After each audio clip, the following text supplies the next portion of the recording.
Hello guys, तो फिर से आप सभी का एक नए वीडियो में स्वागत है। मैं हूं डॉक्टर किशन और आज हम इस वीडियो में बात करने वाले हैं सोरियासिस के बारे में।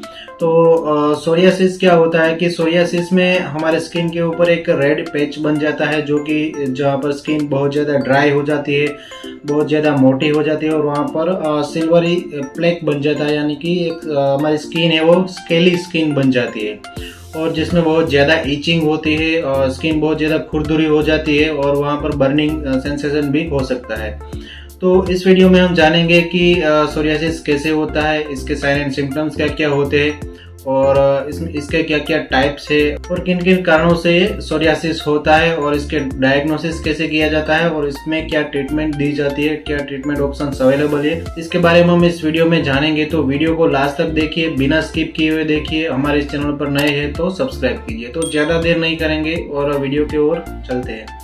तो सबसे पहले बात करते हैं कि सोरियासिस क्या है और इसके साइन एंड सिम्टम्स क्या है। तो सोरियासिस एक chronic non infectious auto immune skin disease है, जिसमें क्या होता है कि जो हमारी जो स्किन होती है उसमें एबनॉर्मल सेल ग्रोथ होने लगता है और वहां पर लाल चकत्ता पड़ जाता है, जिसमें बहुत ज्यादा जो स्किन है वो ड्राई हो जाती है और वहां पर स्किन है वो मोटी हो जाती है और वहां पर सिल्वरी प्लेक बन जाता है और पपड़ी उतरने लगती है। उस स्किन जहां पर सोरियासिस हुआ है वहां पर पपड़ी उतरती है और वहां पर सिल्वरी स्केल बन जाता है, सिल्वरी स्केली स्किन हो जाती है वहां पर। और ये नॉन इन्फेक्शियस है, यानी कि ये एक व्यक्ति से दूसरे व्यक्ति में कांटेक्ट से या तो छूने से फैलती नहीं है, नॉन इन्फेक्शियस होता है। और जनरली ये सोरियासिस होता कैसे है, तो हम बात करें तो जैसे कि हमने बात की कि एक ऑटो इम्यून डिजीज है और ये हमारे स्किन के एबनॉर्मल सेल ग्रोथ के कारण होता है। तो जनरली नॉर्मल स्किन में कुछ लेयर्स होते हैं और जैसे जैसे दिन जाते हैं ऐसे ऐसे नए नए सेल्स जो लेयर्स होते हैं, नीचे के लेयर्स में नए नए सेल्स बनते हैं और नीचे के लेयर्स के सेल्स है वो ऊपरी लेयर में आ जाते हैं और 30 से लेकर 50 दिन के अंदर जो सबसे ऊपरी परत होती है हमारी स्किन की वो निकल जाती है। वो प्रोसेस इतनी धीमी होती है कि हमें पता भी नहीं चलता और ऊपरी जो हमारी स्किन का लेयर है वो निकल जाता है। लेकिन सोरियासिस में क्या होता है कि जो सेल ग्रोथ होता है वो एबनॉर्मल हो जाता है और बहुत ज्यादा फास्ट हो जाता है, जिसकी वजह से 30-50 दिन में जो ऊपरी परत निकलनी चाहिए उसकी बजाय 3 से 4 दिन में ही जो ऊपरी परत है वो निकलने लगती है और नीचे से जो सेल्स है वो नए बनने लगते हैं स्पीडली और ऊपर उसकी परत बन जाती है और वहां पर इन्फ्लामेशन हो जाता है और ऊपर जो परत बनती है वो खुरदुरी होती है, बहुत ज्यादा ड्राई होती है, वहां पर सिल्वरी स्केल बन जाता है, सिल्वरी प्लेक बन जाता है और जो स्किन है वो बहुत ज्यादा ड्राई होती है, वहां पर ईचिंग भी हो सकती है, बर्निंग सेंसेशन भी हो सकता है। तो ये सोरियासिस के साइन एंड सिम्टम्स है। और अब हम बात कर लेते हैं कि सोरियासिस के टाइप्स क्या क्या है। तो जनरली सोरियासिस के 5 टाइप होते हैं, जिसमें पहले नंबर पे आता है प्लेक सोरियासिस, यानी कि जिसे हम सोरियासिस वल्गारिस भी बोलते हैं। दूसरा है ग्यूटेड सोरियासिस, तीसरा है इनवर्ज सोरियासिस, चौथा है पस्चुलर सोरियासिस और 5वां है एरिथ्रोडर्मा सोरियासिस। तो वन बाय वन हम डिस्कस करें कि जो प्लेक सोरियासिस होता है वो मोस्ट कॉमनली सबसे ज्यादा होता है, जिसे हम सोरियासिस वल्गारिस भी बोलते हैं। जनरली ये हमारे कोहनी के पार्ट में, हमारे नी जॉइंट के ऊपर और हमारे बालों की जो हेयरलाइंस होती है पीछे की वहां पर और बैक के पार्ट में ज्यादातर देखा जाता है और मोस्ट कॉमनली देखे जाने वाला सोरियासिस है तो यही है। 90% ऑफ सोरियासिस के केस में प्लेक सोरियासिस ही होता है। दूसरा है ग्यूटेड सोरियासिस। ग्यूटेड सोरियासिस में छोटे छोटे दाने जैसा स्किन इन्फेक्शन होता है, जो कि छोटे छोटे दाने के टाइप उसमें सोरियासिस होता है। तीसरा है इनवर्स सोरियासिस। तो जो इनवर्स सोरियासिस है वो जनरली जो हमारे फ्लेक्सर पार्ट है, फोल्डिंग पार्ट है, जहाँ पर फोल्ड होता है वहाँ पर वो ज्यादातर होता है, जैसे कि हमारे एक्जिला है, हमारे गले के साइड में या तो फिर हमारे ग्रोइन रीजन में या बटक्स के साइड में और महिलाओं में ब्रेस्ट के नीचे के पार्ट में ये ज्यादातर होता है। जहाँ पर फोल्ड वाले जो पार्ट होते हैं वहां पर ये इनवर्स सोरियासिस ज्यादा होता है। चौथा है पस्चुलर सोरियासिस। तो पस्चुलर सोरियासिस में क्या होता है कि सिल्वरी प्लेक तो बनता है लेकिन साथ में उसमें मवाद बन जाता है, पस बन जाता है, तो उसको हम पस्चुलर सोरियासिस बोलते हैं। और 5वां इसका टाइप है वो है एरिथ्रोडर्मा सोरियासिस। एरिथ्रोडर्मा सोरियासिस में क्या होता है कि डर्मा सोरियासिस में हमारा पूरे बॉडी में ये सोरियासिस बहुत ज्यादा बढ़ गया होता है, तो इसको हम एरिथ्रोडर्मा सोरियासिस कहते हैं। कुछ और टाइप के सोरियासिस भी होते हैं जिसमें नेल सोरियासिस है, सोरियाटिक आर्थराइटिस है। सोरियाटिक जनरली देखा जाता है कि सोरियासिस वाले मरीजों में बाद में सोरियाटिक आर्थराइटिस डेवलप होता है इसका कॉम्प्लिकेशन से, यानी कि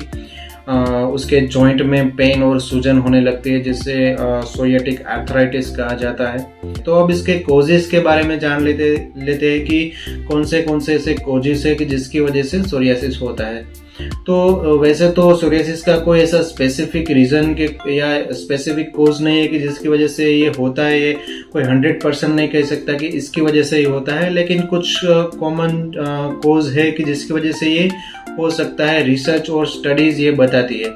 तो हम उसके कोजेस के बारे में बात करें, जैसे कि हमने बात की कि एक ऑटो इम्यून डिजीज है, तो उसमें कुछ ऐसे फैक्टर्स है जो कि सोरियासिस कर सकते हैं, तो इसके बारे में हम बात करते हैं। तो सबसे पहले आता है इसमें जेनेटिक्स, यानी कि ये अगर आपके फैमिली में किसी को सोरियासिस है, मदर फादर में किसी को, तो वो आप में आ सकता है, ऐसा हो सकता है। 100% हम कोई ऐसा नहीं कह सकता है कि इसकी वजह से ही हो सकता है, लेकिन ऐसा देखा गया है कि जेनेटिकली ये ट्रांसफर हो सकता है। दूसरा है ऑटो इम्यून रिएक्शन, यानी कि हमारे बॉडी में कुछ ऐसे ऑटो इम्यून रिएक्शन हो जाते हैं जिसकी वजह से सोरियासिस डेवलप हो सकता है। तीसरा रीजन है इन्फेक्शन, यानी कि हमारे स्किन में कहीं पर इन्फेक्शन हो गया है तो वहां पर सोरियासिस डेवलप हो सकता है। चौथा है कहीं पर इंजरी हुई है स्किन में तो वहां पर सोरियासिस डेवलप हो सकता है। पांचवा है चेंजेस इन क्लाइमेट, यानी कि कभी कभी मौसम के बदलाव के कारण, ज्यादातर विंटर के सीजन में सोरियासिस बहुत ज्यादा देखा जाता है, क्योंकि विंटर के सीजन में हमारी स्किन है वो बहुत ज्यादा ड्राई होती है, तो उसकी वजह से हमें सोरियासिस डेवलप हो सकता है। छठा है कुछ मेडिसिन, जैसे कि लिथियम है, एंटी मलेरियल कुछ ड्रग्स है, कुछ बीटा ब्लॉकर ड्रग्स है जैसे कि प्रोप्रेनोलोल है और इंडोमेथासिन है, ये कुछ ड्रग्स है जिसकी वजह से सोरियासिस डेवलप हो सकता है। और सातवां इसका कोज है स्ट्रेस, एंजाइटी, डिप्रेशन, इसकी वजह से भी सोरियासिस डेवलप हो सकता है। आठवां कोज है इसका ओबेसिटी, यानी कि बहुत ज्यादा मोटापा है तो उसकी वजह से भी सोरियासिस डेवलप हो सकता है। और नौवां इसका कोज है स्मोकिंग एंड अल्कोहल, जो लोग स्मोक करते हैं, अल्कोहल लेते हैं, उन लोगों को भी सोरियासिस होने का ज्यादा खतरा रह सकता है। कुछ ऐसे ये कुछ फैक्टर्स है जिसकी वजह से सोरियासिस डेवलप हो सकता है, लेकिन 100% कोई श्योर नहीं है, उतनी रिसर्च नहीं हुई है कि इसकी वजह से ही सोरियासिस होगा।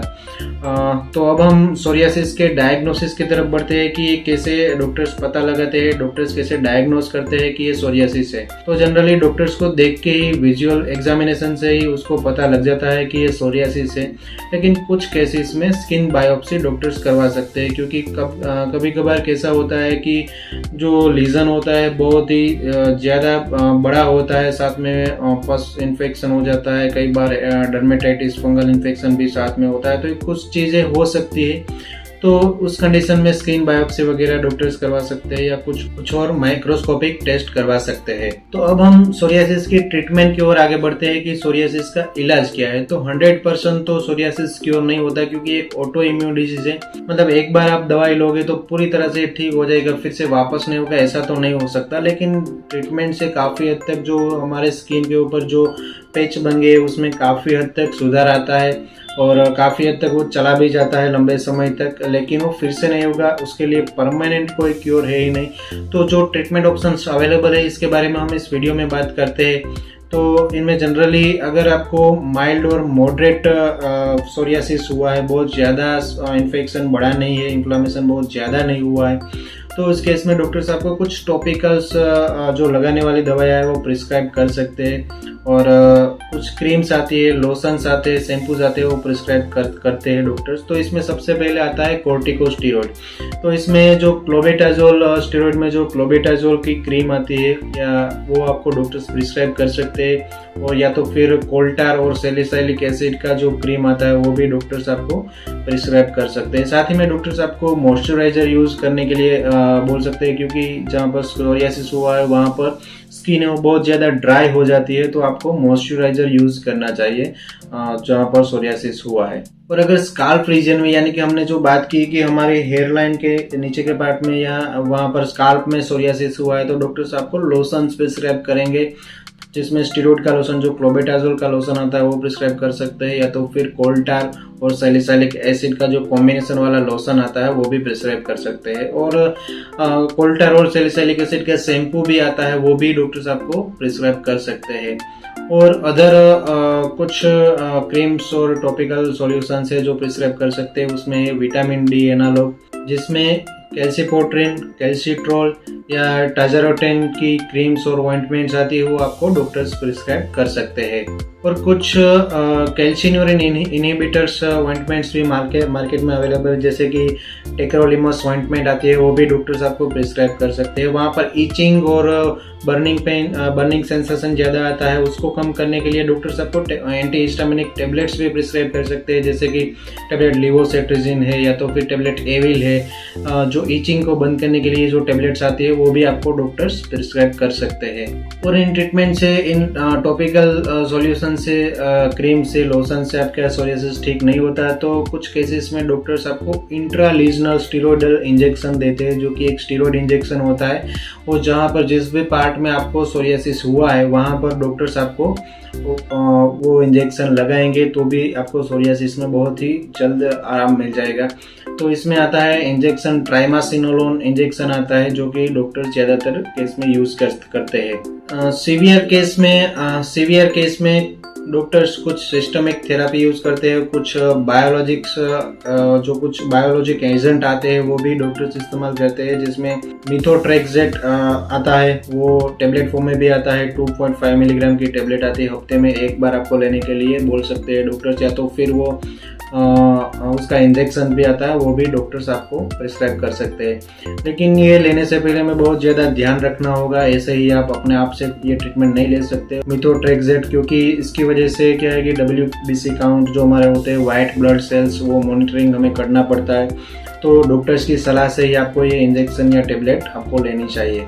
और इसमें कुछ इंजेक्शन और आता है, ह्यूमन इम्यूनोग्लोबुलिन इंजेक्शन आता है, वो भी आपको हफ्ते में एक बार दिया जाता है, 3-4 हफ्ते के लिए 3-4 इंजेक्शन आपको वो डॉक्टर्स प्रिस्क्राइब करते हैं। कुछ साइक्लोस्पोरिन टेबलेट्स आती है, वो प्रिस्क्राइब कर सकते हैं, या तो फिर कुछ ओरल रेटिनॉइड्स आती है, वो भी डॉक्टर्स आपको प्रिस्क्राइब कर सकते हैं। ओरल रेटिनॉइड्स में डॉक्टर्स जनरली जो टेबलेट आती है एसिट्रेटिन 25 मिलीग्राम की टेबलेट आती है, वो ओडी डोज में जनरली प्रिस्क्राइब करते हैं डॉक्टर्स। और कुछ केसेस में डॉक्टर्स फोटोथेरापी भी आपको सजेस्ट कर सकते हैं। तो ये था सोरियासिस का इलाज, ये कैसे होता है इसके बारे में।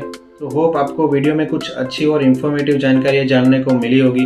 अगर आपको वीडियो अच्छा लगा हो तो प्लीज़ वीडियो को लाइक करें, शेयर करें। अगर आपको वीडियो से रिलेटेड कोई क्वेश्चन है या फिर कोई और टॉपिक के ऊपर वीडियोज़ है तो हमारे नीचे कमेंट बॉक्स में कमेंट कर सकते हैं। तो दोस्तों, मैं मिलता हूँ अगले वीडियो में, तब तक हेल्दी रहिए, फिट रहिए, मस्त रहिए।